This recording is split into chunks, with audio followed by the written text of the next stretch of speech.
ng mga babae na nilalaro ang aming bell button? For today's vlog, yan po ang ating pag-uusapan. Pero bago yan, nakikita ko hindi pa ata subscribers.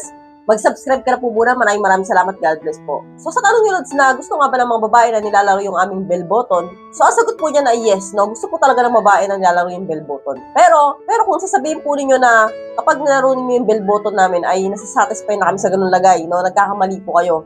Kasi po, Lods, no? Karamihan sa mga babae hindi nasa-satisfy kahit laruin nyo pa yung bell button. Opo, totoo po yan.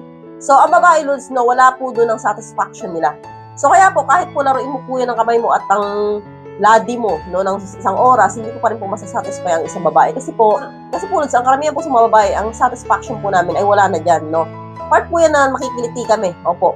No, gusto rin po namin yan. Pero sabihin mong matatapos kami dyan ay hindi, no. Karamihan po sa babae, no, sa aming mga part ng petchay namin, no, kadalasan po, ang L po namin ay nasa taas, no.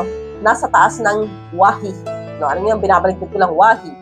So, doon po sa taas na yon kapag po yung nilaro ninyo at yun po yung kinamay ninyo, so, ang babae posibleng matapos. Meron din mga babae na sa loob na pinapasok nila yung, no, yung garaton nila, no, naglalaro. So, ang babae karamihan po nasa-satisfy din doon. No, sa dalawa na yon sa taas ng wahi at sa loob ng tasbo.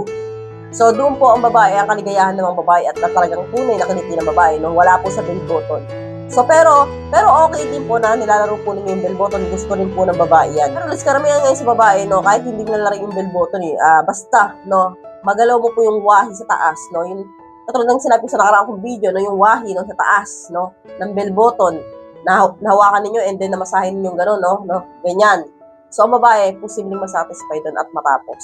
So, yung iba naman sa baba, sa tasbo, no. Kaya po, iba-iba po ang babae. Ang gawin po ninyo para malaman ninyo kung saan siya mabilis masatisfy, tingnan niyo po yung reaction niya, doon po muna kayo sa taas ng wahi. And then yun, kapag kaparamdam mo hindi siya ganun ka-L, doon baba ka sa taas po. So, ganun lang po yung kailangan marunong po kayo makaramdam po saan talaga ang L ng babae. So, hanggang dito na lang po tayo mga Lods. I hope you learned something new in this video. More videos to come. So, stay connected and see you again to my next video. God bless. Bye-bye!